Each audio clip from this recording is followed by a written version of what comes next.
Hello viewers, where are you all? I am here for you all. In my preceding class under financial management episode 4, I had given some information on cost of equity capital and mentioned various methods used for computing cost of equity capital under different situation. In one situation where dividend amount is constant every year, then dividend yield method is used. But when dividend amount is increased every year by a fixed percentage, then dividend yield method is slightly modified, adding G as a growth factor. Increases in the amount of dividend by a certain amount in this year compared to immediately preceding the financial year.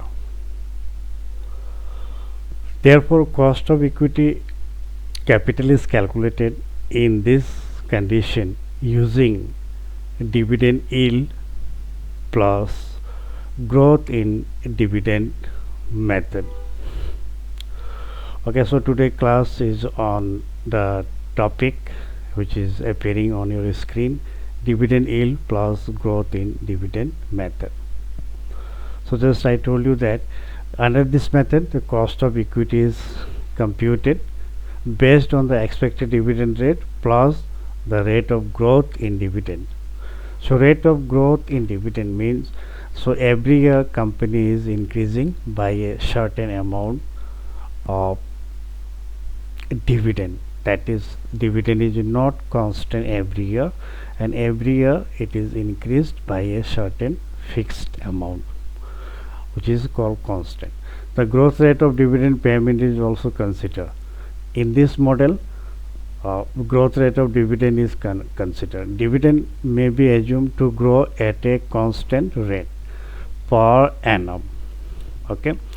So the following formula may be used to compute the cost of equity capital. This formula here, KE, cost of equity, and here D divided by NP plus G, that is the growth factor. This is the growing by a certain fixed percentage constant, and here multiplied by 100. And if the market price of equity share is given, then D by MP plus G into 100.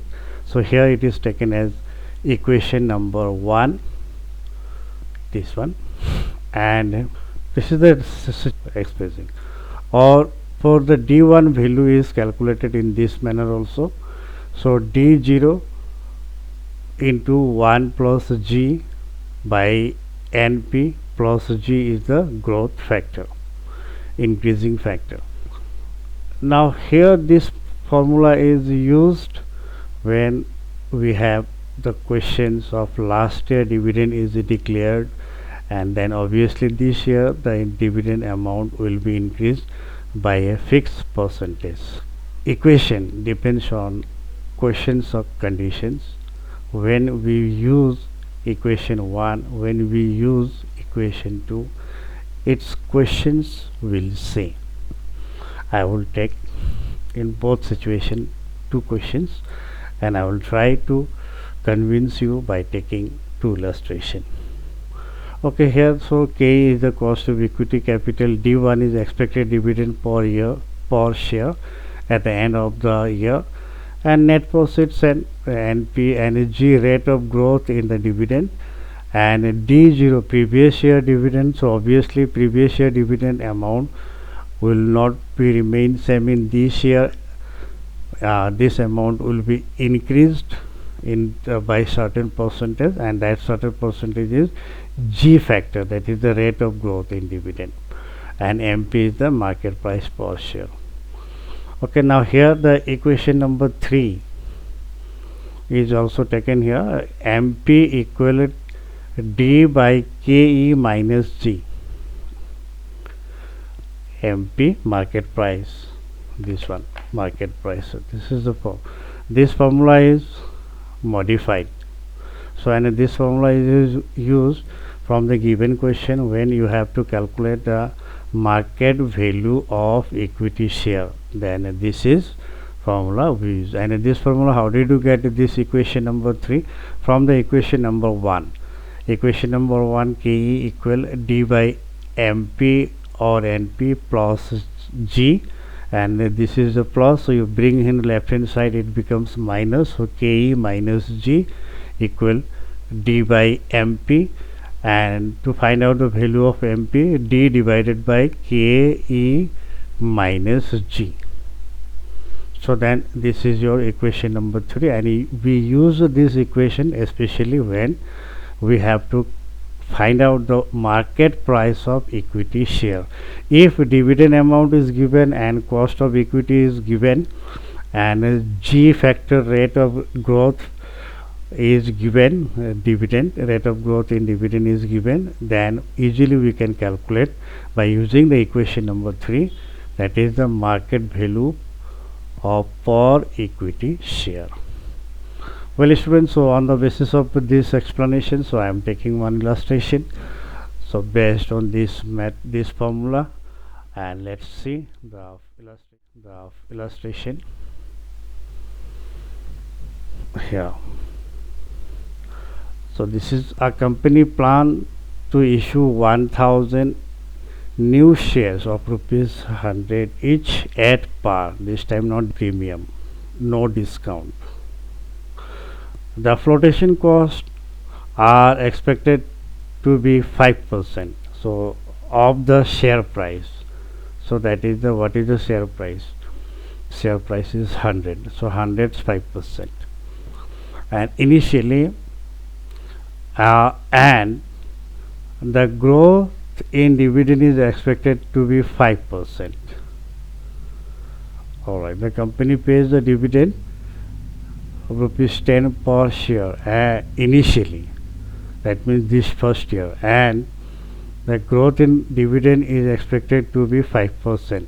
So that means if this year or last year dividend is given 10 rupees in per share, so in the next year it will be increased by 5%, that is a 10 rupees.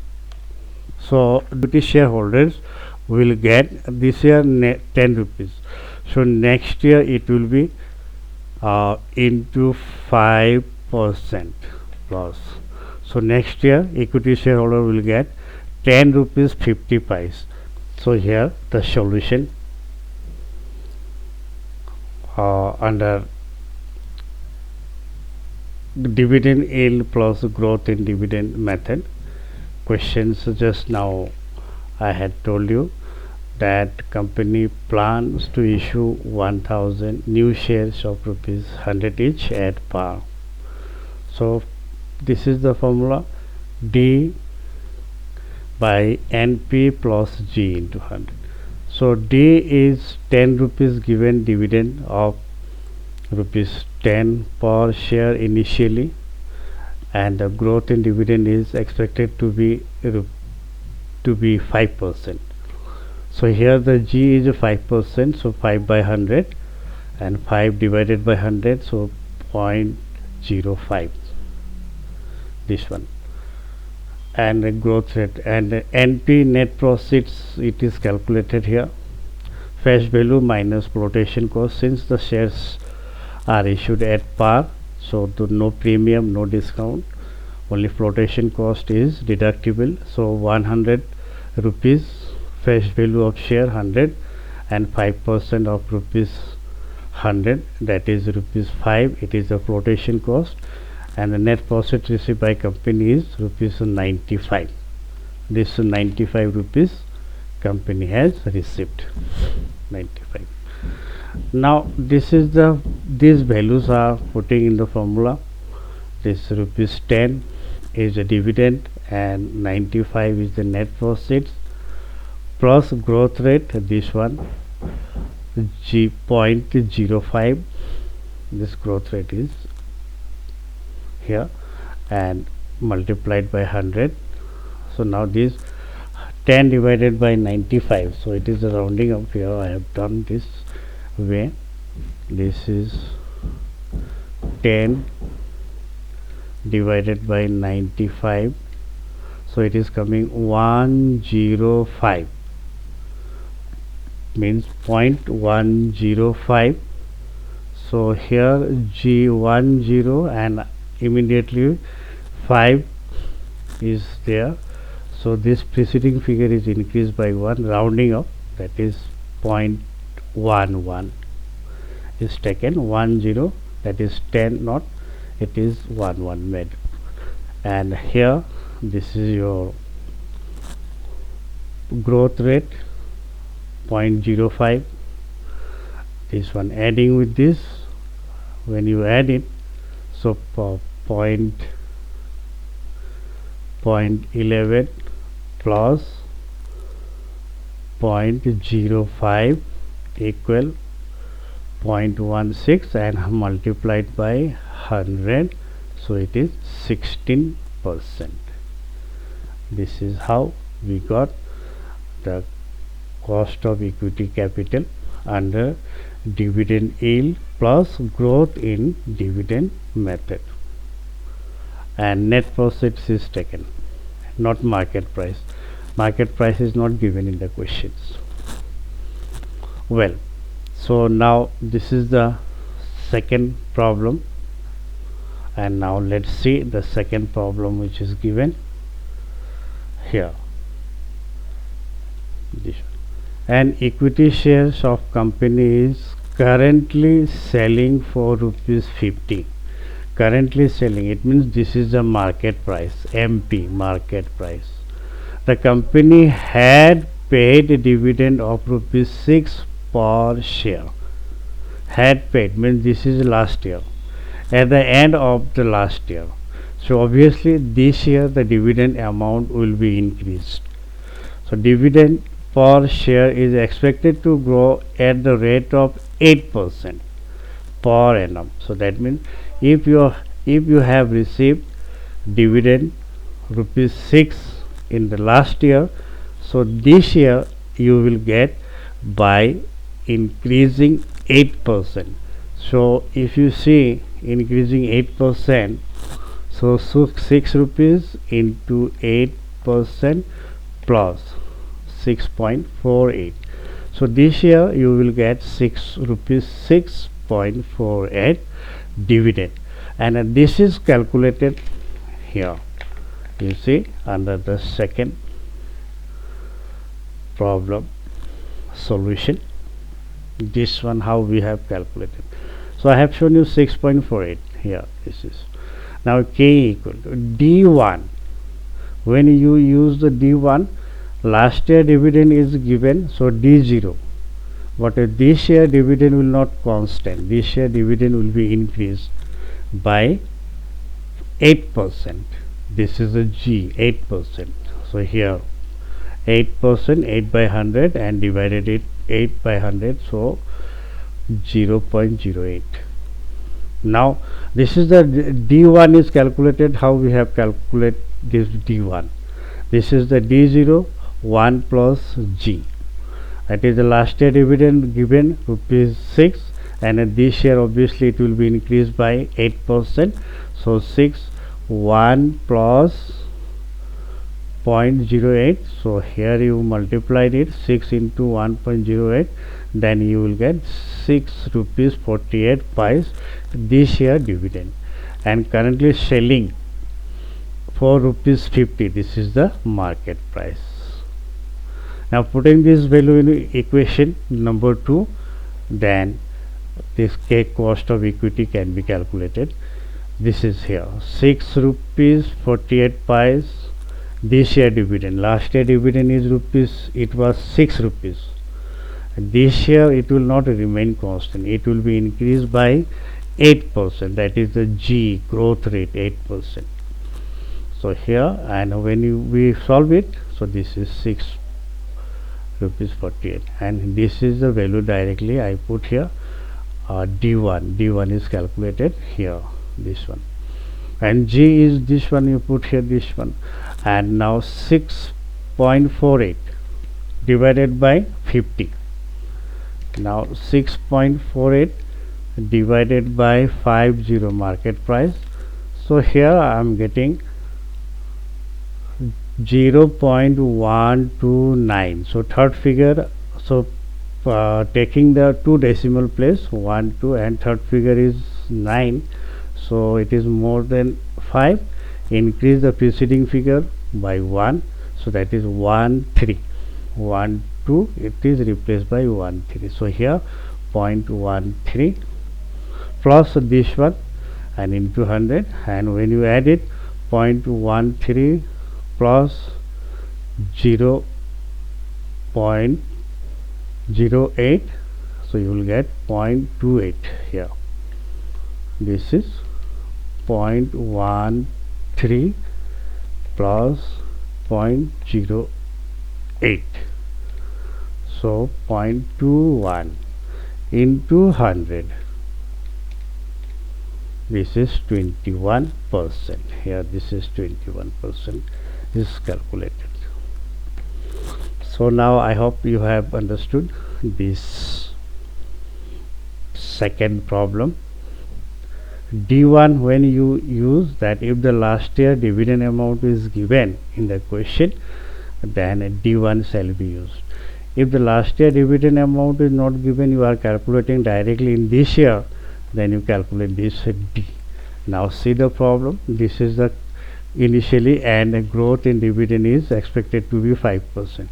And what is the difference between this question and this question? This is company had paid dividend ₹6 at the end of last year. So this last year term is not used in the first question, so we have to use directly D by NP plus G or D by MP plus G, market price. But in the first question last year is not given, so this year we have to calculate. But in the second question last year is given, so obviously I explain you this 6.48 you can get in this way also or directly. So last year dividend is ₹6, last year dividend is ₹6, and this year it is going to be increased by 8%, so plus it, so then you will get 6.48. or if you calculate by using this formula, even then you will get the same value using this formula, that is here D1 is D0 into 1 plus G. So 6 into 1 plus this G growth rate, this one, putting this value, adding these two and multiplied, so you are getting 6.48. Okay students, so this is the problem on dividend yield plus growth in dividend method. All right.